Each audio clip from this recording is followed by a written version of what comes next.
Hello बच्चा बाटी, क्या हाल चाल। मैं वरुण महाजन, आपका और अपना प्यारा सा YouTube चैनल जिसका नाम है PCM वॉरियर, उस पर आपका स्वागत करता हूं। मैंने बताया इस चैनल पर आपको हर रोज कम से कम एक वीडियो मिलेगी।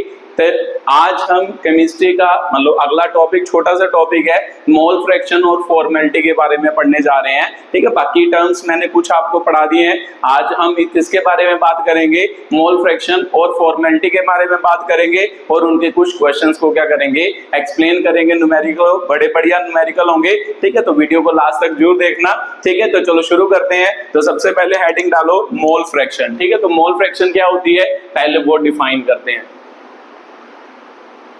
ठीक है, डेफिनेशन लिखो पहले मोल फ्रैक्शन की कि भाई मोल फ्रैक्शन क्या होती है।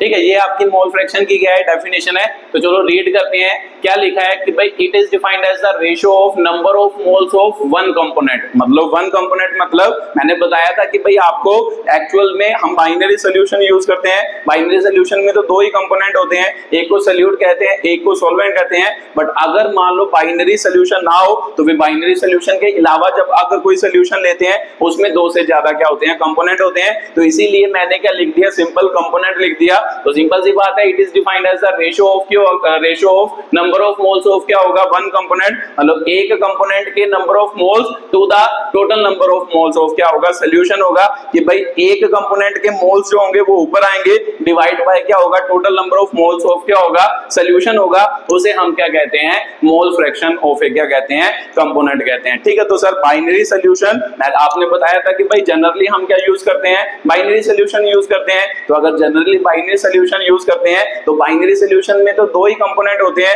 एक को सॉल्यूट कहते हैं, एक को क्या कहते हैं, सॉल्वेंट कहते हैं। तो चलो इसको लिखते हैं, मैथमेटिकली लिखते हैं। तो मैथमेटिकली कैसे लिखेंगे, तो चलो वो देखो, है ना। मैंने आपको बताया था कि भाई जनरली मैं जब नीचे मतलब उसके पैरों में ए लिखता हूं, ए मैं किसके लिए यूज करता हूं, सॉल्वेंट के लिए यूज करता हूं, बी किसके लिए यूज करता हूं, सॉल्यूट के लिए क्या करता हूं, यूज करता हूं। तो भी सिंपल सी बात है, अगर आपको कहा जाए कि भाई मोल फ्रैक्शन, चलो पहले तो चलो ऐसे ही बात कर लेते हैं, मोल फ्रैक्शन ऑफ क्या होगा, मान लो कंपोनेंट ए, मान लो दो कंपोनेंट मान लेते हैं, पहला A, mole fraction of component A किसके बराबर होगा, उसको मान लो रिप्रेजेंट करने के लिए स्मॉल एक्स भी यूज किया जाता है। मोल फ्रैक्शन का सिंबल क्या है, स्मॉल एक्स। तो स्मॉल एक्स ए जो होगा वो किसके बराबर होगा, तो सिंपल सी बात है, मोल फ्रैक्शन ऑफ कंपोनेंट ए बोल रहे हो तो फिर ऊपर क्या आएगा, नंबर ऑफ मोल्स ऑफ क्या आएगा, मान लो कंपोनेंट ए आएगा, तो नंबर ऑफ मतलब मोल्स ऑफ ए हो गया, divide by number of moles of solution क्या होगा। तो मैं मार रहा हूं कि भाई इसमें दो ही मान लो क्या कंपोनेंट है, एक ए है एक बी है, तो फिर नीचे क्या आएगा, number of moles of solution.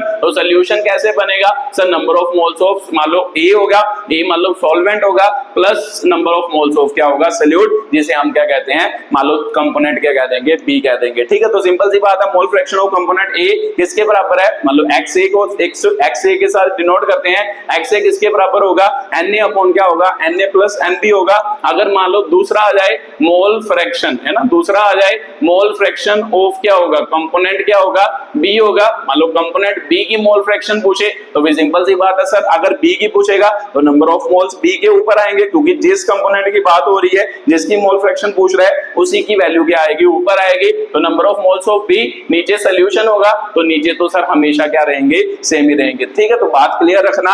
अभी तो दो ही कंपोनेंट है, अगर तीन होते तो फिर कैसे लिखना था, मान लो ए की, अगर तीन कंपोनेंट होते सॉल्यूशन में तो मान लो ए की हम क्या करते हैं, मोल फ्रैक्शन, है ना, एक्स ए लिखते। अगर तीन कंपोनेंट होते तो फिर लिखते एन ए अपॉन क्या होना था, एन ए सॉल्यूशन के मोल्स। तो सॉल्यूशन में अगर तीन कंपोनेंट है, नीचे क्या आएंगे, तीन, तो जिसकी निकाल रहे हो उसके नंबर ऑफ मोल्स क्या आएंगे, ऊपर आएंगे। ठीक है, तो सर बात क्लियर हो गई कि भाई जब भी कभी नंबर लो क्या है, मोल फ्रैक्शन निकालनी है, जिसकी निकालनी है उसके नंबर ऑफ मोल्स ऊपर लिखेंगे और डिवाइड बाय क्या करेंगे, सॉल्यूशन। अगर सॉल्यूशन में दो है तो फिर दो की मोल फ्रैक्शन होगी, अगर मान लो तीन है फिर तीन की मोल फ्रैक्शन की क्या होगी, वैल्यू होगी। ठीक है, वो डिपेंड करता है बाकी सोल्यूशन पर कि भाई कैसे आपको वैल्यू दी होगी तो उसकी बाकी बातें कर लेते हैं। तो सर मेरे को पता है कि भाई यूनिट पूछा जाए, अगर यूनिट पूछा जाए तो यूनिट होंगे इसके कोई, तो आपका आंसर होगा सर नहीं होंगे, क्योंकि ऊपर भी नंबर ऑफ मोल्स है तो नीचे भी नंबर ऑफ मोल्स है, तो नंबर ऑफ मोल से number of mole cancel out हो जाएंगे, तो इसका मतलब आएगा नो क्या आएंगे, यूनिट आएंगे, तो इसका मतलब इसके कोई भी यूनिट नहीं होते। ठीक है, तो अगर आपको कहे कि भाई टेम्परेचर के साथ मोल फ्रैक्शन चेंज करती है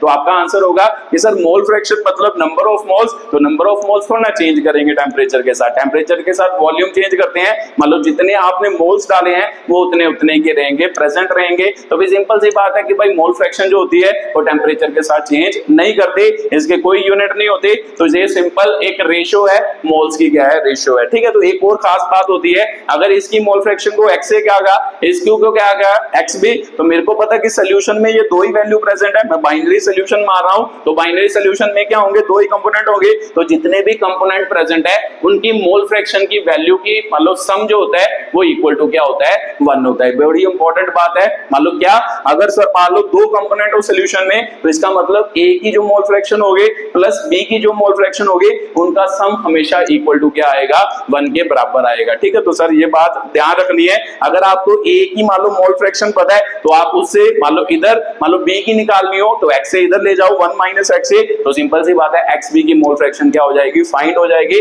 ठीक है, तो सर बात मेरे को क्लियर हो गई, अगर मान लो एक भी कंपोनेंट की मोल फ्रैक्शन मेरे को गिवन हो तो दूसरी की मैं उससे इजीली क्या कर सकता हूं, फाइंड कर सकता हूं। ठीक है, तो ये आपकी बात थी मोल फ्रैक्शन की। तो सर ये प्रूव भी कर सकते हैं, हाँ प्रूव भी कर सकते हो, देखो x a ये है x b ये है, इन दोनों को ऐड करो, x a प्लस क्या होगा x b, तो मेरे को पता है x a की वैल्यू क्या है, n a अपॉन क्या है, n a प्लस क्या है n b प्लस क्या होगा मान लो n b, तो x b होगा ना, x b की वैल्यू लिखो, n b अपॉन क्या होगा n a प्लस क्या होगा n b, तो मेरे को पता है सर एलसीएम सेम हो गया, तो n a प्लस क्या हो गया n b, तो जब एलसीएम सेम हो ऊपर वाले सीधे ऐड हो जाते हैं, तो मतलब n a प्लस क्या होगा n b, तो ये कैंसिल हो गया, आंसर क्या आया 1 आया। तो भी सिंपल सी बात है, ये प्रूफ भी हो गया कि भाई x a plus x b equal to क्या होगा 1 होगा, कब होगा, जब उसमें सोल्यूशन में दो ही कंपोनेंट क्या होंगे, प्रेजेंट होंगे। ठीक है, तो सर ये बात क्लियर हो गई मोल फ्रैक्शन की। अब मोल फ्रैक्शन के कुछ क्वेश्चंस करते हैं, फिर आपको कुछ बातें क्या होंगी, क्लियर होंगी। ठीक है, तो सर ये तो मेरे को पता चल गया, अब मोल फ्रैक्शन का क्वेश्चन लिखो।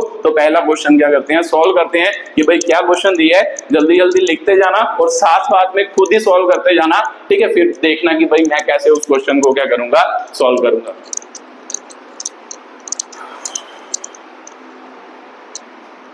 चलो लिखो जल्दी जल्दी।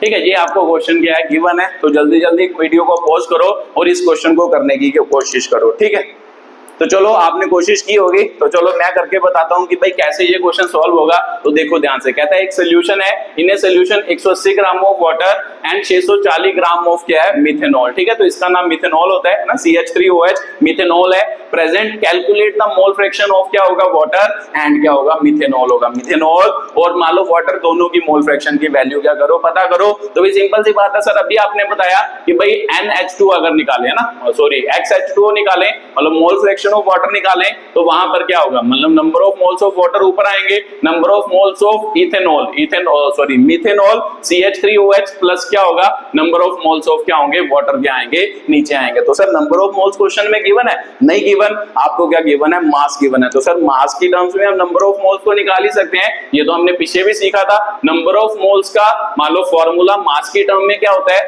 सर, गिवन मास मतलब जो क्वेश्चन में गिवन होगा डिवाइड बाय क्या होगा, मोलर क्या होगा, होगा, मास होगा, मोलर मास या मॉलिक्यूलर मास या एटॉमिक क्या होगा, मास होगा। ठीक है, तो सिंपल सी बात है, ऐसे नंबर ऑफ मोल्स निकालेंगे तो निकालते हैं। तो लो मान लो H2O, तो sir number of moles of water का formula given mass of water, तो गिवन मास वाटर का कितना दिया सर 180 दी है, अपॉन क्या होता है सर मोलर मास, तो वाटर का मोलर मास तो निकाल ही सकते हैं 2 इंटू कितना, एक हाइड्रोजन का सर 1 होता है, एक ऑक्सीजन है 16 हो गया, तो इसका मतलब 18 इसका क्या हो गया एटॉमिक मास हो गया, तो बटा 18 आ गया। उसके बाद number of moles of ethanol आ गए, वाटर के तो निकाल ही लिए, वाटर के फिर से लिख दो 180 बटा कितना हो गया 18। अब number of moles of ethanol निकालने हैं, तो सर इथेनॉल के नंबर ऑफ मोल्स क्या होंगे, सिंपल सी बात है कि भाई given mass of ethanol, ethanol का मास कितना गिवन है 640 गिवन है, डिवाइड बाय है ना 640 इथेनॉल का मास गिवन है, डिवाइड बाय क्या होगा मॉलिक्यूलर मास, तो सर इथेनॉल का भी तो मॉलिक्यूलर मास हम निकाल ही सकते हैं, तो निकालो जल्दी जल्दी। कार्बन का मास कितना होता है 12, हाइड्रोजन कितने हैं 3 और एक कितने हैं 4, 4 हाइड्रोजन है तो 4 इंटू एक का मास प्लस क्या होगा सर ऑक्सीजन का मास, ऑक्सीजन का कितना है 16 आपका क्या होता है मास होता है, तो कितना हो गया 12 4 16 हो गया प्लस 16 32 हो गया, तो टोटल मास कितना हो गया सर 32 हो गया। इसे क्या कर लो सोल्व कर लो, तो देखो ध्यान से H2O कितने किसके बराबर हो गया, ये तो 10 पर गया, तो इसके मतलब 10 आ गया, 32 दूना 64 होता है सर 20 आ गया, प्लस 18 दाई कितना होता है 180, मतलब 10 आ गया, तो इसका मतलब सर कितना आ गया 10 बटा 30 आ गया, तो सिंपल सी बात है सर 1 बटा 3 इसकी क्या आ गई मोल फ्रैक्शन। तो इसे डेसिमल पे भी लिख सकते हो, अगर पॉइंट में आंसर दिया तो पॉइंट में लिख ही सकते हो आप, वो आपको लिखना आता ही है, तो भी सिंपल सी बात है ऐसे लिख लो, या इसका आंसर कितना बना 0.333 ऐसा ही कुछ आंसर बना, तो सर ये पॉइंट्स में क्या आ गया आंसर आ गया। तो अभी आपने बताया था सर कि अगर दो कंपोनेंट हो तो फिर दोनों कंपोनेंट की मोल फ्रैक्शन का सम जो होता है ना XH2O और X मिथेनॉल का सम जो होगा वो 1 होगा, तो अब दूसरे की निकालने की जरूरत ही नहीं है,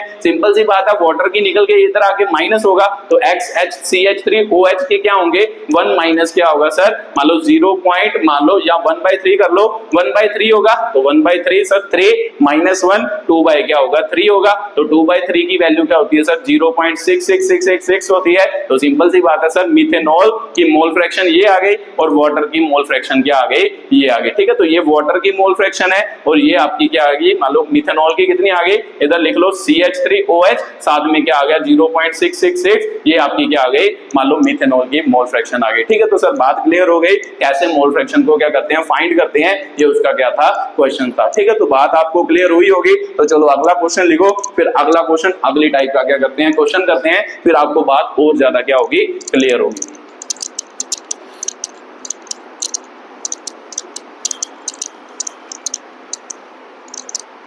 चलो सेकंड क्वेश्चन लिखो, फिर से वीडियो को पॉज करके खुद करने की कोशिश करना कि भाई कैसे ये क्वेश्चन होगा।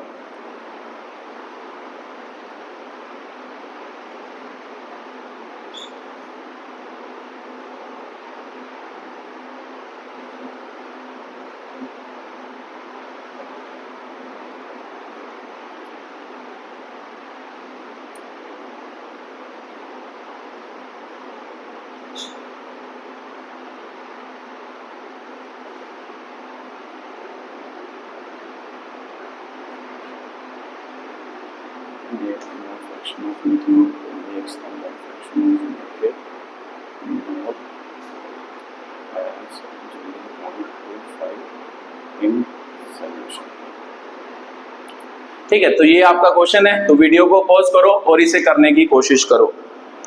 चलो आपने करने की कोशिश की होगी, तो चलो मैं करके बताता हूँ कि भाई कैसे, तो क्वेश्चन पढ़ते हैं। व्हाट अमाउंट ऑफ वाटर, तो इसका मतलब वाटर का मास पूछ रहा है, अमाउंट ऑफ वाटर मतलब वाटर का मास पूछ रहा है, that should be added to the मतलब 16 gram of methanol, 16 gram methanol में कितना वाटर ऐड किया जाए to make the mole fraction of methanol is 0.25। तो इसका मतलब मोल फ्रैक्शन ऑफ मिथेनॉल दी है, वो कितनी दी है ये, तो मिथेनॉल का फॉर्मूला सर हमें पता है कि भाई मोल फ्रैक्शन ऑफ मिथेनॉल का फॉर्मूला क्या होता है ये, तो मोल फ्रैक्शन ऑफ मिथेनॉल का फॉर्मूला अगर लिखें मान लो टोटल फॉर्मूला लिखें तो क्या होता है sir number of mole of methanol होगा डिवाइड बाय क्या होगा मतलब number of moles of solution, तो सॉल्यूशन में कौन कौन सा है सर, एक वाटर ऐड किया है, एक मिथेनॉल है, तो क्या होगा मिथेनॉल के क्या होंगे नंबर ऑफ मोल्स होंगे। ठीक है, तो पहले यहां से मान लो क्या निकालते हैं, मतलब वाटर का अमाउंट निकालना है, अमाउंट निकालने के लिए पहले यहां से नंबर ऑफ मोल्स ऑफ क्या निकाल लेते हैं वाटर, तो फिर उसके बाद नंबर ऑफ मोल्स का फॉर्मूला लगाएंगे और वहां से क्या निकल जाएगा मास ऑफ क्या निकल जाएगा वाटर निकल निकल जाएगा। ठीक है, तो बात क्लियर है सर। तो यूज करते हैं, देखो इसका मान लो कितनी वैल्यू दी है, 0.25 दी है। अब number of moles of ethanol का फॉर्मूला क्या sir, given mass of ethanol, ethanol का मास कितना दी है, 16 दी है, तो इसका मास कितना निकाला था, अभी निकाला तो था, चलो फिर से निकाल लेते हैं, 12 सर, एक कार्बन का 12 और साथ में क्या होगा 4 हाइड्रोजन है, 4 गुना 1 हो गया, 1 ऑक्सीजन है 16, तो इसका मतलब 16 16 32 इसका क्या हो गया, मास हो गया ना। मिथेनॉल का मास कितना हो गया, मॉलिक्यूलर मास वो निकाल लिया, given mass upon molecular mass वो क्या होता है सर, नंबर ऑफ मोल्स, तो वो कितना आया सर 32 आया। अब वाटर का निकालते हैं, तो वाटर का सर नंबर ऑफ मोल्स ही निकालते हैं, सीधा नहीं निकालते हैं ना, नंबर ऑफ मोल्स की वैल्यू पहले निकाल लेते हैं, फिर वहां से क्या निकाल लेंगे, मास निकाल लेंगे। नंबर ऑफ मोल्स हमें नहीं पता, उसके बाद सर इथेनॉल, फिर से मिथेनॉल है, तो मिथेनॉल मतलब ये हो गया। ठीक है, तो काट लो, देखो ये कट हो ही रहा है, 1/2 हो गया, तो यहाँ पर भी क्या हो गया 1/2 हो गया। ठीक है, तो इसको पॉइंट में लिख लो, 1/2 को क्या लिख सकते हो, क्योंकि उधर भी पॉइंट है, तो 0.5 भी लिख सकते हैं, तो सर इसको क्या लिख लेते हैं 0.5, यहाँ पे NH2 हो गया प्लस क्या हो गया 0.5, तो फिर सिंपल सी बात है, क्रॉस मल्टीप्लाई होगा ना, ये इसके साथ क्रॉस मल्टीप्लाई होगा, इसके नीचे 1 है तो ये इधर क्रॉस मल्टीप्लाई, तो सर इसको इधर मल्टीप्लाई करते हैं तो क्या बनेगा 0.25 इंटू सॉरी मान लो 0.25 के साथ क्या आएगा, ये आएगा, तो सर मेरे को पता है कि ये दोनों से मल्टीप्लाई होगा, तो चलो पहले इसको लिख लेते हैं, 0.5 होगा, तो इसका मतलब उसके बाद ये इधर मल्टीप्लाई होगा तो 0.5 हो गया, तो ये इसके साथ मल्टीप्लाई तो 0.25 नंबर ऑफ H2O आ गया, प्लस ये इसके साथ मल्टीप्लाई होगा, तो चलो मल्टीप्लाई करते नहीं है, इसको लिख लेते हैं ना, ऐसे बाद में कॉमन निकलता है, कॉमन निकाल लेंगे, तो सर इधर क्या आ गया 0.5 आ गया ना, तो सिंपल सी बात है सर, ये इधर मल्टीप्लाई दोनों मल्टीप्लाई किए, तो इसका मतलब 0.25 NH2O किसके बराबर हो गया, ये उधर जाके क्या हो जाएगा माइनस हो जाएगा, 0.5 पूरे का पूरा माइनस 0.25 इंटू कितना हो गया 0.5, देखो इन दोनों में क्या निकल रहा है 0.5 कॉमन निकल रहा है, तो 0.5 कॉमन निकला, तो सर यहाँ पर क्या बच गया 1 बच गया, यहाँ पर क्या बच गया ये निकला, तो ये बच गया 0.25 बच गया, तो इसका मतलब 0.25 NH2O आ गया, तो ध्यान से देखो 0.5 इंटू कितना आ गया सर, मतलब ये कितना आएगा, ये मान लो माइनस करेंगे, एक में से 0.25 गया 0.75 ही बचेगा, तो फिर सिंपल सी बात है सर NH2O 0.25 इधर मल्टीप्लाई, इधर आगे क्या हो जाएगा सर डिवाइड हो जाएगा, इसका मतलब 0. क्या आ गया 25 आ गया, तो देखो ध्यान से ये तो ये और ये डेसिमल खत्म हो गया, 25 3 75 हो गया, NH2O कितना हुआ सर, मान लो 3 को इसके साथ मल्टीप्लाई करेंगे तो 15 हो गया, तो फिर एक डेसिमल क्या आ गया, मतलब number of moles of water कितने आए 1.5, तो उसके बाद सर मुझे मास ही तो पूछे, तो नंबर ऑफ मोल्स का फॉर्मूला क्या होता है, मास ऑफ क्या होगा ना, मास को W से लिखते हैं, mass of methanol divide by क्या होगा मोलर मास ऑफ मिथेनॉल, तो मोलर मास ऑफ क्या हो गया मिथेनॉल हो गया। ठीक है, तो सिंपल सी बात है सर, नंबर ऑफ मोल्स की वैल्यू तो आ चुकी है 1.5 और गिवन मास ऑफ मिथेनॉल हमने निकालना है, तो मिथेनॉल का मास निकालना है, मोलर मास ऑफ नहीं वाटर के नंबर ऑफ मोल्स निकालने हैं सॉरी, तो यहाँ पर क्या होगा वाटर का मास होगा, तो यहाँ पर मोलर मास भी क्या किसका होगा वाटर का होगा, तो वाटर के मान लो मास होगा, तो sir molar mass of water कितना होता है ये तो आपको पता ही है ना, H2O मतलब 2 प्लस कितना हो गया 2 है ना, 2 एकम 2 प्लस 16 हो गया, तो 18 क्या हो गया मोलर मास, तो 18 हो गया सर, तो इसका मतलब 1.5 गुना कितना हो गया 18 इज इक्वल टू क्या आ गया सर WH2O आ गया, तो 18 मतलब 18 का 1.5 गुना करेंगे तो कितना आएगा सर 27 ग्राम आएगा, तो इसका मतलब जो मान लो मास है वाटर का वो कितना है सर 27 ग्राम क्या है आपका वाटर का मास है। ठीक है, तो ये आपका अगला क्वेश्चन था, अगले क्वेश्चन की एक्सप्लेनेशन थी कि भाई कैसे उसका मास क्या कर सकते हैं फाइंड कर सकते हैं। ठीक है, तो ये भी बात आपको क्लियर हुई होगी, आपने सॉल्व किया होगा। ठीक है, तो ये इसका आंसर है, मान लो mass of ethanol sorry mass of water कितना डाला जाएगा मिथेनॉल सोल्यूशन में 27 ग्राम क्या डाला जाएगा। ठीक है, तो चलो उसके बाद अगली टाइप का क्वेश्चन करते हैं।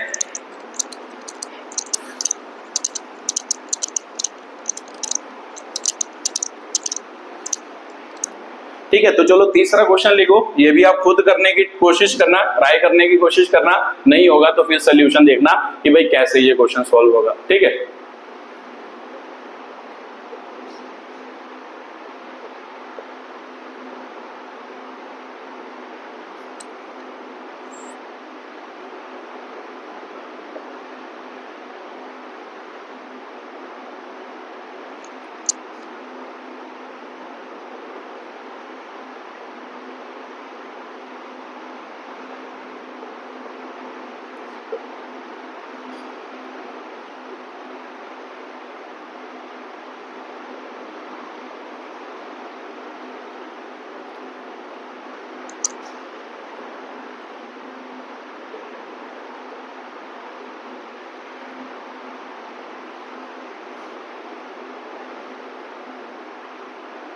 ठीक है, वीडियो को पॉज करो और खुद करने की कोशिश करो, फिर मैं करके बताता हूं। चलो आपने कोशिश की होगी, तो देखते हैं कि भाई कैसे इस क्वेश्चन को हम सॉल्व करेंगे। तो देखते हैं, ठीक है। तो the density of 56% by weight of aqua solution of propanol, propanol का एक्वा सॉल्यूशन है, कितना एक्वा सॉल्यूशन है 56%। तो सर आपने बताया था पिछली वीडियो में कि भाई 56% का मतलब क्या होता है कि भाई प्रोपेनॉल, प्रोपेनॉल का मास क्या होता है, मैं P लिख लेता हूं ना, प्रोपेनॉल को P लिख देता हूं कि भाई मास ऑफ प्रोपेनॉल कितना होगा सर, मान लो 56 ग्राम होगा, तो उसमें से मास ऑफ सॉल्यूशन, सॉल्यूशन को ऐसे लिख लेते हैं, तो मास ऑफ सॉल्यूशन कितना होगा 100 ग्राम, है ना। परसेंटेज का ये मतलब होता है, ये मैंने आपको अच्छी तरीके से पिछली वीडियोस में समझा रखा है कि भाई वेट ऑफ मान लो क्या है, वेट या मास ऑफ मान लो क्या है propanol 56 gram, weight of solution कितना है सर 100 ग्राम। तो सिंपल सी बात है सर, अगर मान लो मुझे पता है कि भाई बाइनरी सॉल्यूशन की बात होती है, प्रोपेनॉल का सॉल्यूशन किसमें बना रहा है, एक्वा सॉल्यूशन, एक्वस का मतलब होता है वाटर में क्या बना रहा है, सॉल्यूशन बना रहा है। तो यहां से मान लो वाटर का भी तो मास निकाल सकते हैं, मान लो W निकाल सकते हैं, W मतलब मास ऑफ वाटर, क्योंकि मुझे पता है सर मास ऑफ मान लो क्या होगा,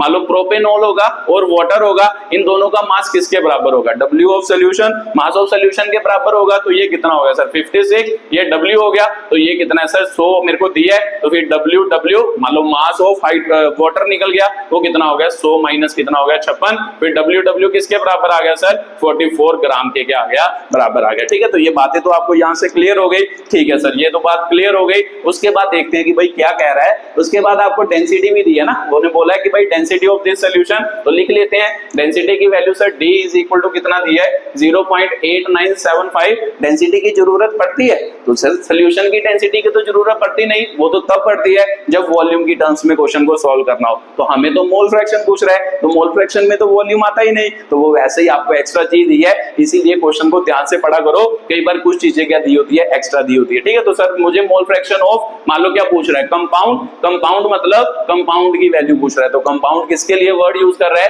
प्रोपेनॉल, है ना। इसका कंपाउंड जो है ना प्रोपेनॉल मतलब वाटर में सोल्यूशन बना रहे हैं, तो प्रोपेनॉल को एज ए कंपाउंड कह रहा है। तो यहाँ पे लिख लो कि भाई कंपाउंड के साथ प्रोपेनॉल, प्रोपेनॉल की आपको क्या पूछ रहा है, मोल फ्रैक्शन पूछ रहा है। तो सर निकाल ही सकते हैं प्रोपेनॉल की मोल फ्रैक्शन। तो चलो लिखते हैं कि भाई कैसे निकलेगी। तो सर यहाँ पर मान लो mole fraction of propanol P लिख लेते हैं, तो फिर क्या होता था, given mass of propanol, propanol का मास कितना sir 56 divide by molar mass of propanol, molar mass तो यहाँ से निकलेगा, तो यहाँ से निकालो CH3 CH2 CH2OH। तो सर गिनो 1 2 3, 3 कार्बन है, तो 3 इंटू कितना हो गया 12, हाइड्रोजन कितने सर 3 2 5 5 2 7 हो गया, 7 और 1 8 हो गया, 8 इंटू कितना हो गया 1 हो गया, तो ये वाटर का हो गया, प्लस उसके बाद सर एक ऑक्सीजन है, तो साथ में क्या आ गया 16 आ गया, तो कह रहा 36 आ गया, 36 प्लस 8 प्लस कितना हो गया 16, 36 और 8 44, 44 और 16 कितने होते हैं 60 होते हैं, तो डिवाइड बाय कितना हो गया सर 60 हो गया। तो सर मेरे को पता है कि भाई ये तो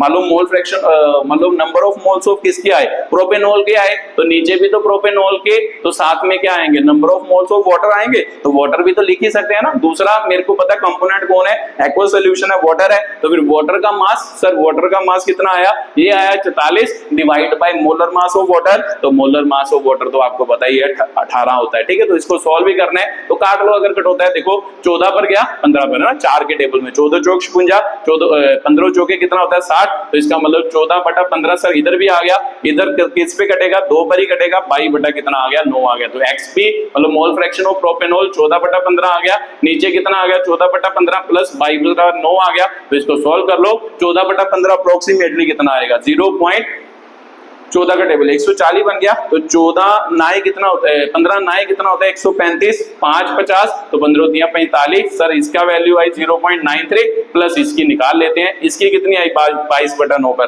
9 दूनी 18 हो गया, 9 दूनी 18, 4 40 हो गया, तो 9 चौके कितना हो गया 36 हो गया। ठीक है, तो इसे प्लस करते हैं, मान लो इसको लगभग इतना मान लेते हैं, तो सर XP जो होगा वो कितना होगा 0.93 ऊपर आ गया, इन दोनों को प्लस कर लो, 2.40 प्लस 0.93 आया ना, साथ में 0.93 आ गया, फिर 3 आ गया सर 9 4 13, एक कैंसिल हो गया 3.33 आ गया, तो नीचे कितना आया सर 3.33 आ गया, तो पॉइंट सर पॉइंट के साथ पॉइंट हट गया, तो इसका मतलब 93 बटा कितना आ गया 333, तो सर इसको इसके बराबर लाना है 930 है, तो 930 है ना, पहले 333 है, तो 333 से ऊपर क्या है 93 है, तो फिर सिंपल सी बात है पहले तो 0 पॉइंट आएगा, जब पॉइंट लगा तो यहां पर आएगा, अगर सर 3 से मल्टीप्लाई मल्टीप्लाई करेंगे वो तो 999 दिखाई दे रहा है, तो इसका मतलब 2 पर आएगा। 2 पर करके देख लो कितना आएगा, मतलब 2 पर करेंगे 666 आया, और 666 903 में से 666 जाएंगे तो कितना बचेगा भाई? 34 700 हो गया, तो 230 और 34, मतलब 34 और 230 कितने हो गए? 34 और 230 मतलब 264 हो गया। तो इसका मतलब सर 264 बचा। अब 264 को क्या करना है? डिवाइड करना है। तो इसका मतलब एक जीरो लगा लो। तो फिर लगभग देखा करो, जैसे इसको किसके बराबर रख सकते हैं? 300 के लगभग रखते हैं। अगर 300 के रखेंगे तो 300 को किसके साथ मल्टीप्लाई करें? 3 को किसके साथ मल्टीप्लाई करें इसके बराबर आए? तो सर लगभग कितने पे होगा? 8 पे होगा, है ना। 300 को कितने के साथ मल्टीप्लाई करें? मान लो 2640 आए, तो सर लगभग कितने पे आएगा? 7 पे आएगा या 8 पे? 8 पर भी आ सकता है ना, 8 पर आ सकता है। करके देख लेते हैं। 8 पर करें, 8 3 24, 2 आंसर 24 2 26 हो गया। 2 आंसर 26 और 2 कितना? 8 3 24 और 2 कितना हो गया? 26। तो सब थोड़ा सा ज्यादा हो गया, तो इसका मतलब 7 पर आएगा। इसका मतलब लगभग आंसर कितना आया आपका? लगभग आंसर आया 0 पॉइंट कितना आया? 27 आपका क्या आ गया? आंसर आ गया। ये आपका क्या था? मोल फ्रैक्शन थी। ठीक है, तो इसको साइड में लिख लो। इसका आंसर कितना आया? एक्सपी का जो आंसर आया वो कितना आया? 0.27 के क्या आया? बराबर आया। ये आपकी क्या है? मोल फ्रैक्शन है प्रोपेनॉल की। ठीक है, तो ये अगला क्वेश्चन था। अगले क्वेश्चन की क्या थी? एक्सप्लेनेशन थी। ठीक है, तो सर समझ आ गया। उसके बाद एक क्वेश्चन और करते हैं। तो चलो जल्दी जल्दी अगला क्वेश्चन लिखो, चौथा, फिर उसकी क्या करते हैं? बात करते हैं।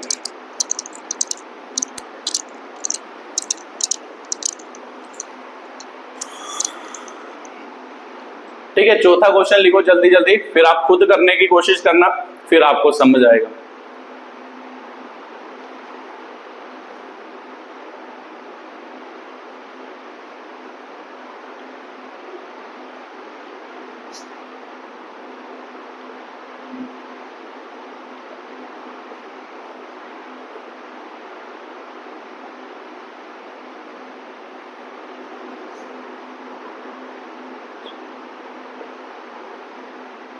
ठीक है, तो ये आपको पूछा है कि भाई हर एक कंपोनेंट की मोल फ्रैक्शन की बात कर रहा है कि भाई निकाल के बताओ। तो सिंपल सी बात है, किस किस की बात कर रहा है? तो सर सबसे पहले मान लो इथेनॉल वाटर की बात कर रहा है, मोल फ्रैक्शन ऑफ वाटर निकालनी है। मोल फ्रैक्शन ऑफ इथेनॉल, इथेनॉल का फॉर्मूला आपको पता ही होगा, C2H5OH होता है। उसके बाद सर तीसरा एसिटिक एसिड, एसिटिक एसिड की मोल फ्रैक्शन की बात कर रहा है, वो होता है CH3COOH होता है। तो सिंपल सी बात है, मोल फ्रैक्शन वाटर की निकालनी है, तो number of moles of water ऊपर आएंगे, नीचे सोल्यूशन आएगा। तो सोल्यूशन में सर इस बार कितने कंपोनेंट होंगे?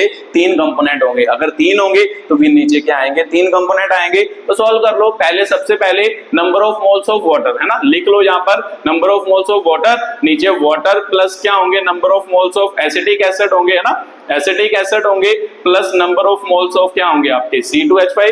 चलो सीरियल वाइज लिखो। वाटर होंगे तो sir number of moles of क्या होंगे? आपके मतलब C2H5OH इथेनॉल के होंगे, फिर उसके बाद नंबर ऑफ मोल्स ऑफ क्या होंगे? आपके एसिटिक एसिड CH3COOH होगा, तो COOH हो गया। अब इसको क्या करना है सर? सॉल्व करना है। तो ये तो सॉल्व कर ही सकते हैं, उसके बाद इसके निकालने हैं, इसके निकालने हैं, ये तो हम निकाल ही लेंगे। एक निकाल के बता दो, मतलब नीचे तो देखो सभी के सेम आएंगे, जब इसके निकालने इसकी वैल्यू ऊपर आएगी सिंपल, इसका मतलब C2H5OH आएगा, तो नीचे तो सोल्यूशन इसके ही मोल्स आएंगे, तो मैं यहाँ पर सोल्यूशन के मोल लिख देना, NS लिख देता हूँ। तो इसका मतलब यहाँ पर क्या आएंगे sir? Number of moles of CH3COOH आएगा, नीचे सिर्फ क्या आएंगे? Number of moles of solution, मतलब इसके क्या आएंगे? मोल्स आएंगे। जो यहाँ पर है वही वहां पर आएंगे, वही वहां पर आएंगे, ऊपर वैल्यूज क्या होंगे? चेंज। तो निकाल लेते हैं। तो सर नंबर मतलब मोल फ्रैक्शन ऑफ वाटर किसके बराबर होगा? Number of moles, sorry given mass of water, तो मास ऑफ वाटर दी है, तो देखो 25% दी है, तो 25% का मतलब आपको पता चल ही गया, 25 ग्राम वाटर है 100 ग्राम सोल्यूशन में। तो सर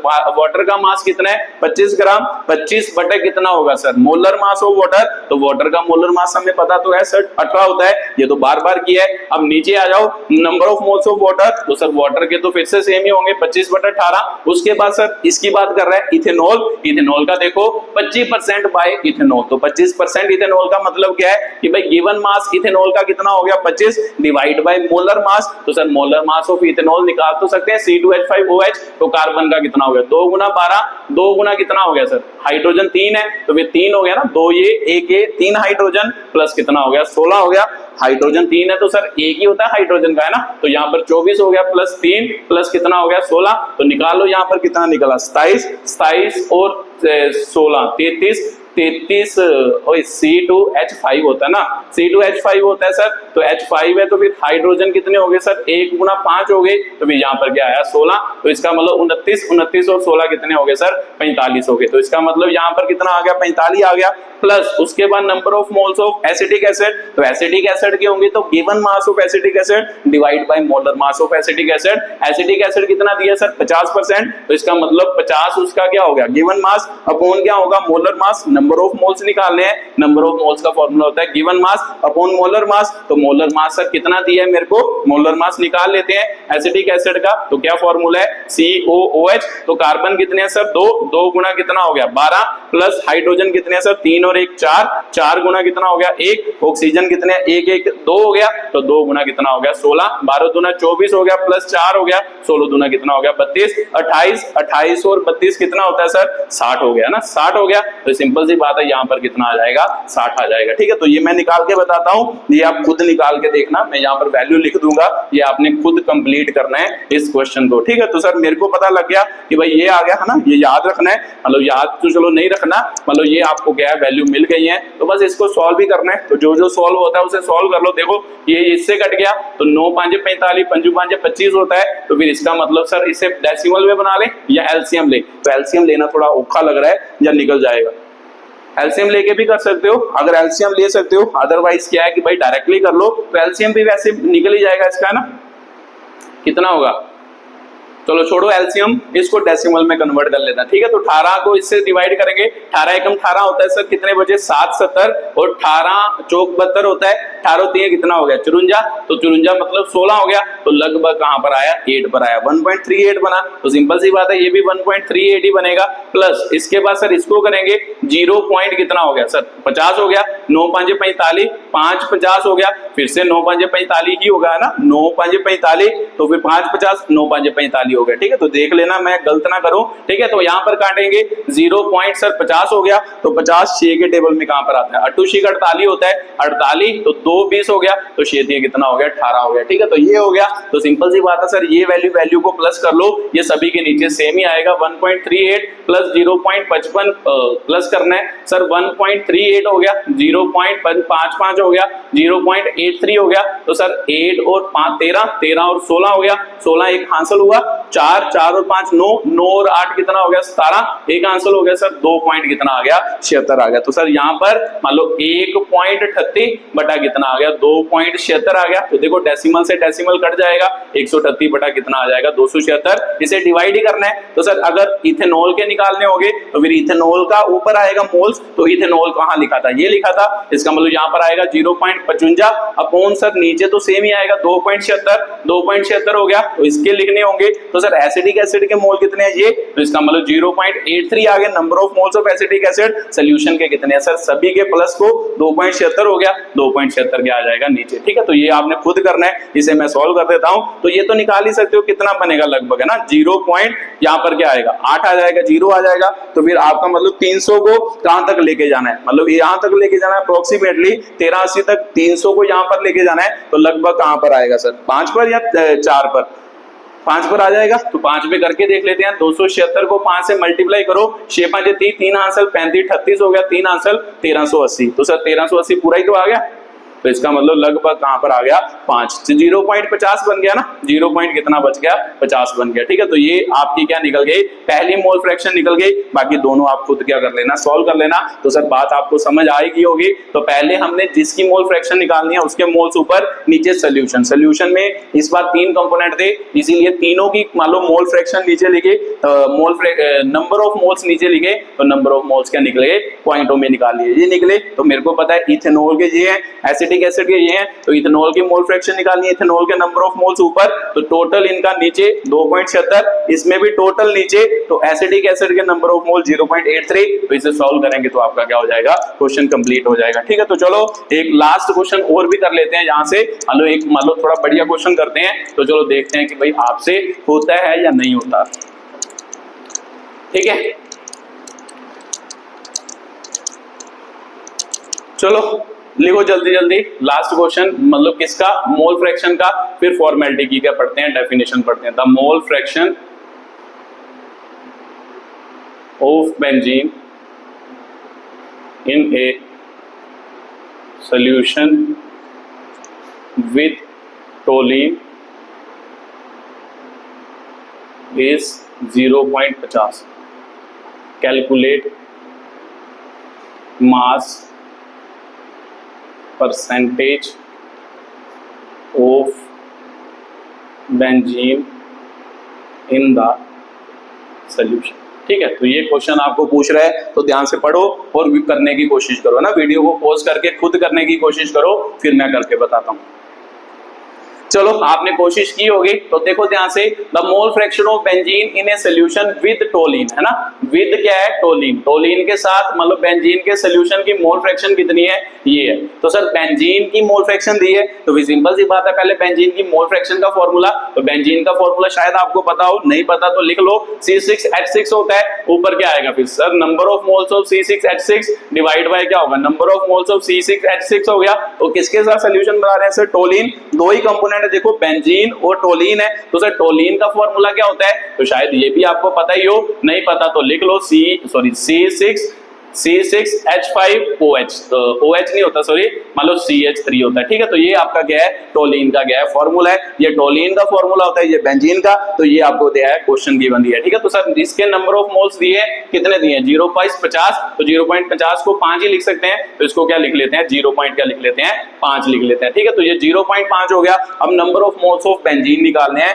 कितने होंगे, तो sir number of moles of benzene का मतलब given mass of benzene divide by molar mass, given mass benzene का दिया नहीं दिया, क्वेश्चन में पूछ रहा है कि भाई calculate the mass percentage of क्या होगा, बेंजीन होगा। तो सर मेरे को एक बात क्लियर है कि जब भी आपने पीछे भी बताया था कि जब भी दो कंपोनेंट प्रेजेंट हो या जितने भी कंपोनेंट प्रेजेंट हो उन सभी का मतलब प्लस करेंगे तो मास परसेंटेज कितनी होती है, 100 क्या होती है, परसेंट होती है। तो सिंपल सी बात है कि भाई अगर मान लो मास परसेंटेज ऑफ हम, है ना, mass percentage of benzene, mass percentage of benzene plus mass percentage of मान लो क्या, मान लो टोलिन, दोनों को प्लस करेंगे तो आंसर क्या आएगा, 100% क्या आएगा, आंसर आएगा, ये तो हमें पता है, ठीक है। तो चलो सिंपल सी बात है, तो फिर लेट कर लो, मान लो मास परसेंटेज ऑफ बेंजीन, मैंने क्या लेट कर ली, मास परसेंटेज ऑफ बेंजीन को x लेट कर लिया, ठीक है। तो x% लेट कर लिया, तो x% लेट कर लिया, तो उसके बाद sir mass percentage of toluene निकल सकता है। तो सिंपल सी बात है सर, अगर मास परसेंटेज ऑफ बेंजीन को x% माना है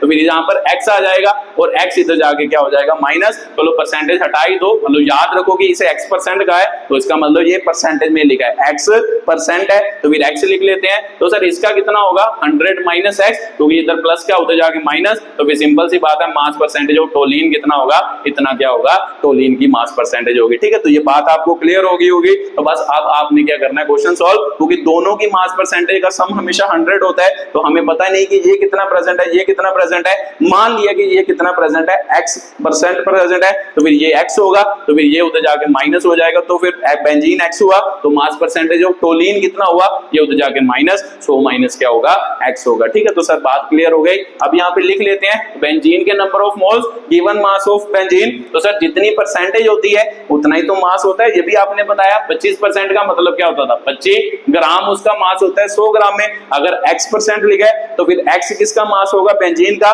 किसने में, 100 ग्राम में, तो फिर यहाँ पर x आ गया divide by molar mass of benzene, तो बेंजीन का फॉर्मूला C6H6 मतलब कितना हो गया, 6 गुना 12 प्लस 6 गुना 1 72 और 6 कितने हो गए, 78 हो गए सर। फिर नीचे भी सर x अपॉन कितना आ जाएगा, 78, तो यहाँ पे कितना आ गया सर, यहाँ पर आ गया x, नहीं ये आ गया ना, मास कितना आ गया, 100 माइनस x, तो 100 माइनस x हो गया। तो सर इसका मोलर मास निकालना है, किसका, मान लो किसका, इसका निकालना है, तो ध्यान से देखो फर्क क्या है, लगभग ये बराबर ही है, तो इसके इसमें कितने, मान लो CH2 ही एक्स्ट्रा है, ये तो बराबर ही है, एक H इधर को दे दो, C6H6 तो बन ही रहा है सर, 78 तो है, एक्स्ट्रा क्या बचा CH2, तो CH2 का मास कितना होता है, कार्बन का सर 12, इसका कितना हो गया 2, 14 और ऐड कर दो, इसका मतलब 92 क्या हो गया, मास हो गया, ठीक है। तो सर 92 हो गया, बस इसको क्या करना है, सोल्व करना है, ठीक है। तो सोल्व कर लेते हैं, तो पहले तो एलसीएम लो, तो सर 0.5 इधर कितना हो गया, x/78 हो गया, इन दोनों का एलसीएम लिया, तो एलसीएम को मल्टीप्लाई नहीं कराना, बस ये दिमाग लगाना होता है, मान लो इसको इधर नीचे ऐसे लिख लिया, ये इधर मल्टीप्लाई, ये ये इधर मल्टीप्लाई, तो इसका मतलब सर 92 आ गया है ना, 92x आ गया, ये इधर मल्टीप्लाई हुआ 92x आ गया, माइनस प्लस कितना हो गया, तो ये इधर मल्टीप्लाई हुआ, तो इसका मतलब 78 इंटू कितना आ गया 100 माइनस क्या आ गया x आ गया। ठीक है, तो सर बात मेरे को क्लियर हो गई। अब ये तो आपको पता चल ही गया है कि भाई मास परसेंटेज इसकी कितनी मानी है, x मानी है, तो जो x का आंसर आएगा वही हमें पूछा है कि भाई calculate the mass percentage of benzene in solution पूछा है। ठीक है, तो चलो ध्यान रखना है, बस x की वैल्यू ही निकालनी है यहाँ से। तो सर सॉल्व कर लेते हैं, तो मेरे को पता है ये उल्टेगा, तो इसका मतलब 0.5 इसे हम लिख सकते हैं x बटा 78, मतलब उल्टाएंगे तो 78 इंटू 92 अपॉन कितना आ गया 92x प्लस कितना आ गया 78, मतलब 100 माइनस क्या आ गया x आ गया। ठीक है, तो सर 78 के साथ 78 कट गया, तो इसको उधर लेके जाएंगे तो सर कितना बच गया 92x हो गया, 78 इंटू कितना हो गया 100 माइनस x, साथ में सर ये भी आना था है ना, इसके साथ 0.5 भी आना था मल्टीप्लाई में, और ये सारा इधर चला गया, इधर क्या बचा सर ये इसके साथ मल्टीप्लाई होगा, 92 में क्या बच गया x बच गया। ठीक है, तो ये बात भी क्लियर हो गई। अब देखो कुछ कॉमन वगैरह निकलता है, तो सर ये तो इधर चला जाएगा, तो इसका मतलब 92x अपॉन कितना हो जाएगा 0.5, इन दोनों में कुछ कॉमन निकलता है, तो सर निकलता तो है, 2 कॉमन निकलता है ना इन दोनों में, हाँ 2 ही निकलता है, तो 2 कॉमन निकाल लेते हैं क्वेश्चन को आसान करने के लिए। 46x हो गया, तो इसके 2 निकालेंगे तो 39 हो गया, 100 माइनस क्या हो गया x हो गया ना, कॉमन निकाल लिया, 46 दूना कितना होता 92, 2 कॉमन निकल गया 39 हो गया, तो ये क्वेश्चन सॉल्व हो गया। अब इधर इसको भी इधर डिवाइड कर लो, तो इसका मतलब 46x प्लस कितना हो गया 39, तो इसको सॉल्व भी तो कर लेते हैं सर, इसको इसके साथ में मल्टीप्लाई 3900 हो गया, साथ में क्या आ गया 39x आ गया, तो ये इधर डिवाइड होगा, तो सर 0.5 को जब 2 से मल्टीप्लाई करेंगे तो आंसर क्या बन जाएगा 1 बन जाएगा ना, 0.5 इंटू 2 क्या होता है 1 ही होता है, तो सिंपल सी बात है सर ये हो गया, तो इसका मतलब इधर 92x ही रह गया, तो इन दोनों को प्लस करो, ये दोनों को प्लस करेंगे तो सर 7x आएगा है ना, 46 में से 39 किए तो 7, तो 7x प्लस का आएगा, तो 7x इधर माइनस का हो जाएगा, तो इधर कितना आ गया सर 3900 आ गया, तो सिंपल सी बात है 3900 आ गया, तो इधर कितना बचा, इन दोनों को माइनस करेंगे तो 85 बचा, 85x, तो फिर x की वैल्यू क्या होगी सर 3900 बटा कितना हो गया 85 हो गया। बस इन दोनों को डिवाइड करना है, डिवाइड करके आपका आंसर आ जाएगा 3900 बटा 85। अब देखो कि भाई किस पर आएगा, 100 को किससे गुना करें, मतलब लगभग 400 आए, तो 4 से करेंगे, तो 85 को 4 से गुना कर लो सर, 4 5 भी 2 आंसर 8 चौके 32 और 34 हो गया, इसका मतलब 340 आया, कहां पर आया सर 4 पर, तो यहाँ पर कितने बचे 5, 50 हो गया, तो अगर 4 पर मान लो इतना आया तो 5 पर कितना आएगा 85 और जोड़ो 425 हो गया, तो सिंपल सी बात है सर ये किस पे जाएगा 5 पर जाएगा, तो सिंपल सी बात है कितना आया था 425, तो इन दोनों का डिफरेंस कितना बचा 75 बचा, 750 हो गया, तो 750 मतलब 85 को 750 से काटना है, तो 750 से काट ही सकते हैं, 85 को 750 के पर लगभग कहां पर आएगा सर, लगभग 8 पर आएगा ना, 8 पर ही आएगा, हाँ लगभग क्या आएगा सर 8 पर आएगा, तो इसका मतलब आपका आंसर लगभग कितना होगा, इसकी परसेंटेज का आंसर कितना आया सर 45.8 क्या आया परसेंट, तो इसका मतलब इसमें बेंजीन कितना प्रेजेंट होगा 45.8% क्या होगा प्रेजेंट होगा। ठीक है, तो ये आपका क्या था, अगला क्वेश्चन था मोल फ्रैक्शन का, मैंने डिफरेंट क्वेश्चन की प्रैक्टिस कराई है, ये आपके डिफरेंट मोल फ्रैक्शन के क्या थे क्वेश्चन थे। ठीक है, तो चलो बात आपको क्लियर होगी, उसके बाद एक छोटी सी डेफिनेशन करते हैं जिसका नाम क्या है फॉर्मेलिटी, फिर उसका एक क्वेश्चन करते हैं, फिर वीडियो को क्या करते हैं खत्म करते हैं। चलो जल्दी फॉर्मेलिटी की डेफिनेशन लिखो कि भाई फॉर्मेलिटी क्या होती है, फिर उसे क्या करते हैं एक्सप्लेन करते हैं, तो फिर मतलब अगली डेफिनेशन है formality. It is defined as the ratio of number of moles नहीं लिखने, number of formula mass to the volume of solution in litre. ठीक है, तो ये आपका क्या है फॉर्मेलिटी का मतलब क्या है फॉर्मूला है या फॉर्मेलिटी की डेफिनेशन है। ठीक है, तो क्या है sir, it is defined as the ratio of number of formula क्या होगा मास होगा। तो sir number of formula mass क्या होता है सर, ये भी आपने पढ़ाया था कि भाई फॉर्मूला मास क्या होता था, एक्चुअल में ये किसके लिए यूज किया जाता है, फॉर्मूला मास वर्ड किसके लिए यूज किया जाता है सर, आयनिक कंपाउंड के लिए यूज किया जाता है। जैसे हमें पता है कि भाई सिंपल मान लो जगह सिंपल कंपाउंड हो, मॉलिक्यूलर जैसे मान लो सिंपल कंपाउंड जैसे C2H CH5OHO मान लो ये हो, चलो मॉलिक्यूलर कंपाउंड ले लो कोई, मान लो जैसे आपके पास क्या हो C6H12O6 हो, तो इसके लिए हम क्या वर्ड यूज करते हैं, मॉलिक्यूलर मास वर्ड यूज करते हैं। ऐसे ही जब आयनिक कंपाउंड होता है उसके लिए क्या वर्ड यूज किया होता है, फॉर्मूला मास। तो सर आयनिक कंपाउंड जैसे NaCl के लिए फॉर्मूला मास क्या वर्ड यूज होता है, तो इसके लिए सिर्फ क्या यूज होता है, मॉलिक्यूलर मास। तो ये मॉलिक्यूलर मास है, तो इसके लिए क्या वर्ड यूज करते हैं, मान लो फॉर्मूला मास वर्ड क्या करते हैं, यूज करते हैं। तो बाकी सब कुछ सेम ही है। मान लो इसमें मान लो आयनिक कंपाउंड की बात होगी, तो आयनिक कंपाउंड का जब हम प्लस करेंगे ना, जो भी उसमें आयंस होंगे उनको प्लस करेंगे, उसका जो आंसर होगा उसे फॉर्मूला क्या कहा जाता है, मास कहा जाता है। तो सर फॉर्मूला मास कहा जाता है। तो भी सिंपल सी बात है कि भाई फॉर्मूला मास इस केस में हो गया, इस केस में क्या कहते हैं, मॉलिक्यूलर क्या कहते हैं, मास। तो फिर बाकी फॉर्मूला सेम ही है। ऐसे ही आपने मोलैरिटी में भी तो पढ़ा था, मोलैरिटी क्या होती थी, मोलैरिटी होती थी नंबर ऑफ मोल्स ऑफ क्या होते थे, मान लो सॉल्यूट होते थे, डिवाइड बाय मान लो क्या होता था, volume of solution in litre. Actual में ये सेम टू सेम क्या है, मोलैरिटी की डेफिनेशन है, बस जहां पर हम मॉलिक्यूलर मास वर्ड यूज करते हैं वहां पर क्या आ जाएगा, आपका फॉर्मूला मास वर्ड आ जाएगा। तो बाकी सब कुछ क्या है, सेम ही है। मतलब नंबर ऑफ मोल्स निकालने पड़ेंगे, तो चलो पहले फॉर्मूला लिख लेते हैं। तो इसका मतलब फॉर्मेलिटी इज इक्वल टू क्या होगा, नंबर ऑफ फॉर्मूला मास है ना, नंबर ऑफ क्या होगा, फॉर्मूला मास डिवाइड बाय क्या होगा, वॉल्यूम ऑफ सॉल्यूशन इन क्या होगा, लीटर होगा। ठीक है, तो सर लीटर में सॉल्यूशन का वॉल्यूम होगा। तो आपने बताया था कि भाई लीटर में तो कभी नहीं दिया होता, तो भी सिंपल सी बात है, अगर लीटर में नहीं दिया होता तो यहाँ पे नंबर ऑफ फॉर्मूला मास, तो इसमें मान लो लीटर में करने के लिए इसे हम क्या कर देते हैं, मान लो 1000 से क्या करा देते हैं, मल्टीप्लाई करा देते हैं। तो वॉल्यूम ऑफ सॉल्यूशन मान लो अगर ml में दिया हो, तो सर ml को लीटर में कैसे कन्वर्ट करते हैं, डिवाइड बाय 1000।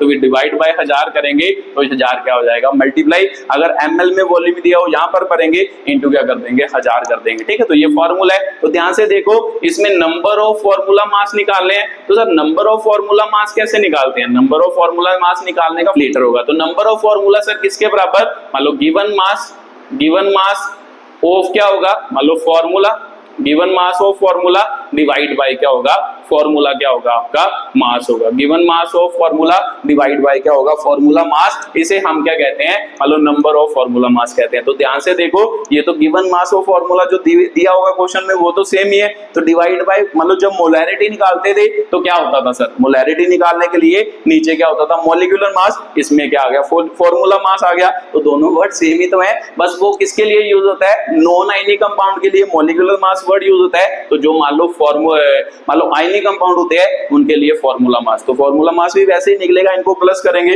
वो भी वैसे ही निकलता, इन सभी का मास को क्या करना होता था, प्लस। तो सर क्वेश्चन सेम ही है, बस ये मान लो रिप्रेजेंट करने का तरीका है, आयनिक कंपाउंड को बखरे तरीके से, अलग तरीके से रिप्रेजेंट करने का क्या है, तरीका है। ठीक है, तो सर बात मेरे को क्लियर हो गई कि भाई कैसे मान लो क्या है, मान लो लिख लेते हैं कि भाई कैसे इसे लिखते हैं। ठीक है, तो चलो सर बात तो क्लियर हो गई। अब इसको क्या करते हैं, सॉल्व करते हैं। तो कैसे सॉल्व होगा, एक क्वेश्चन इसका सॉल्व करते हैं, फिर आपको बात क्लियर हो जाएगी। बाकी सभी ये सेम टू सेम क्या है, मोलैरिटी का ही कॉन्सेप्ट है। ठीक है, तो इसके यूनिट, मोलैरिटी के यूनिट क्या होते थे, बड़ा M होता था, इसके यूनिट क्या होता है, मतलब बड़ा क्या होता है, F। इसका मतलब जो आंसर आएगा उसके साथ क्या लिखना है, बड़ा F लिखना है। ठीक है, तो चलो सर मान लो शुरू करते हैं। मान लो क्वेश्चन करना, तो फिर लिखो क्वेश्चन। मान लो क्वेश्चन क्या है आपका, कैलकुलेट द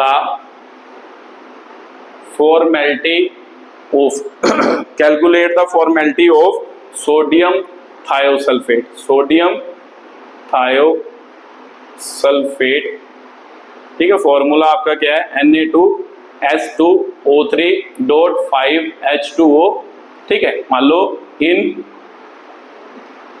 सॉल्यूशन ऑफ मान लो क्या होगा 100 centimetre cube and has mass of 1.24 ग्राम। ठीक है, तो ये आपका क्या है, मान लो क्वेश्चन है। तो इसको रीड करो जल्दी जल्दी और मान लो उस फॉर्मूले में पुट करो और अपना क्या निकालो, आंसर निकालो। ठीक है, तो चलो आपने कोशिश की होगी, तो देखते हैं कि भाई कैसे इसका क्या निकलेगा, आंसर निकलेगा। तो देखो पढ़ो question, calculate the formality of sodium thiosulphate, मतलब ये दिया है, in a solution of 100 centimetre cube and has mass of क्या होगा, दिस होगा। तो इसका मतलब सोडियम थायोसल्फेट का मास ये दिया है, सोल्यूशन का वॉल्यूम ये दिया है, सेंटीमीटर क्यूब में दिया है, मॉलिक्यूलर फॉर्मूला आपको क्या दिया है, ये आपका क्या है, मॉलिक्यूलर फॉर्मूला है। ठीक है, तो सर कर ही सकते हैं। तो मेरे को पता है सर फॉर्मेलिटी का मान लो फॉर्मूला क्या है, मान लो नंबर ऑफ फॉर्मूला मास या सिंपल नंबर ऑफ फॉर्मूला, तो इसका मतलब दोनों की बातें सेम ही है। तो वो क्या होता था सर, गिवन मास दिया है क्वेश्चन में, तो सर दिया तो है, इसका मतलब 1.24 गिवन मास हो गया, डिवाइड बाय मान लो क्या होगा उसमें, हम मोलैरिटी में हम क्या लिखते थे मॉलिक्यूलर मास, तो बस नाम मतलब वर्ड चेंज करना है, इसमें हम वर्ड यूज करते हैं फॉर्मूला मास, क्योंकि आयनिक कंपाउंड के लिए हम वर्ड क्या यूज करते हैं, फॉर्मूला मास। तो सर मॉलिक्यूलर मास ही तो निकालना है, तो इसका मॉलिक्यूलर मास निकाल लो, तो इधर ही निकाल लेते हैं ना। सोडियम का कितना होता है, 2 सोडियम का कितना, 2 गुना कितना हो गया 23, तो 1 सल्फर का कितना होता है सर 32, 2 गुना 32 हो गया। तो ऑक्सीजन का 3 का कितना होता है सर, 3 मतलब 16 हो गया। उसके बाद सर 5 H2O है, पूरे H2O का कितना होता है, मतलब 18 होता है, तो भाई 5 इंटू कितना हो गया, 18 हो गया। ठीक है, तो इसको प्लस करना है, तो करो, क्या हो गया 46 हो गया, प्लस 32 गुना 64 हो गया, प्लस 16 3 48 हो गया, प्लस 18 5 कितना हो गया 90, और इसको प्लस करके देखो कितना बनता है ना, ये दोनों को करोगे तो 110 बना, 110 और 90 200, और 200 क्या बन गया 48 बन गया। तो सिंपल सी बात है सर 248, मतलब फॉर्मूला मास कितना आया 248, फॉर्मूला मास का मतलब आयनिक कंपाउंड में, बस उसे क्या कहते हैं फॉर्मूला मास कहते हैं, मॉलिक्यूलर मास को ही आयनिक कंपाउंड में क्या कहते हैं फॉर्मूला मास, बस ये चेंज है। तो डिवाइड बाय क्या होगा सर वॉल्यूम 100 दी है, तो सर सेंटीमीटर क्यूब में दी है, तो फिर 1000 भी क्या होगा मल्टीप्लाई होगा। ठीक है, तो इसके नीचे 1 लिख लो फ्रैक्शन बनाने के लिए, तो इसे क्या लिख सकते हैं सर 1.24 248, तो मुझे पता है नीचे वाली फ्रैक्शन उल्ट रही है, इसे हम क्या लिखते हैं 1/100 हो गया, तो इसके साथ क्या आ गया 1000 मल्टीप्लाई में आ गया। ठीक है, तो सॉल्व कर लो, देखो 1 2 तो सर 10 इसके साथ मल्टीप्लाई होगा, 12.4 डिवाइड बाय कितना हो गया सर 248 है, तो 248 होगा, तो पॉइंट हटा लो, ये पॉइंट हटेगा तो नीचे क्या आ जाएगा ए। तो ध्यान से देखो ये 2 से ही तो कट रहा है, तो सिंपल सी बात है सर, ये 2 से कटा तो 20 आ गया, इसका मतलब 1/20 आया, तो 1/20 का मतलब क्या होता है सर 0.5 है ना, 0.5 भी हुआ नहीं 0.05 हुआ, 0.05 हुआ है ना, 0.05 हुआ, क्योंकि अगर पॉइंट लगेगा तो पॉइंट का सर 1 डेसिमल लगा, 1 जीरो और लगानी पड़ेगी तो 0 आएगा, तो फिर उसके बाद 20 5 100 हो गया, तो इसके यूनिट क्या होते हैं, बड़ा क्या होता है सर F होता है। तो सर इसी के साथ मान लो ये फॉर्मेलिटी का कॉन्सेप्ट था, मतलब है मोलैरिटी ही, बट ये क्वेश्चन मैंने आपको करवा दिया है कि आपको क्लियर हो जाए कि भाई फॉर्मेलिटी और मतलब उसमें मोलैरिटी में क्या मतलब डिफरेंस है, मतलब सेम ही है, बस वो मतलब उसमें मॉलिक्यूलर मतलब मास यूज करते हैं, मॉलिक्यूलर मास मतलब मॉलिक्यूलर फॉर्मूले यूज करते हैं, जो आयनिक कंपाउंड नहीं होते वो वाले यूज करते हैं, उसके लिए मॉलिक्यूलर मास वर्ड यूज करते हैं। ये यहाँ पर आयनिक कंपाउंड होते हैं, उसके लिए फॉर्मूला मास वर्ड क्या करते हैं यूज करते हैं। ठीक है, तो सर मान लो आपको ये बातें समझ आई होंगी, वीडियो को देखने के लिए बहुत बहुत धन्यवाद।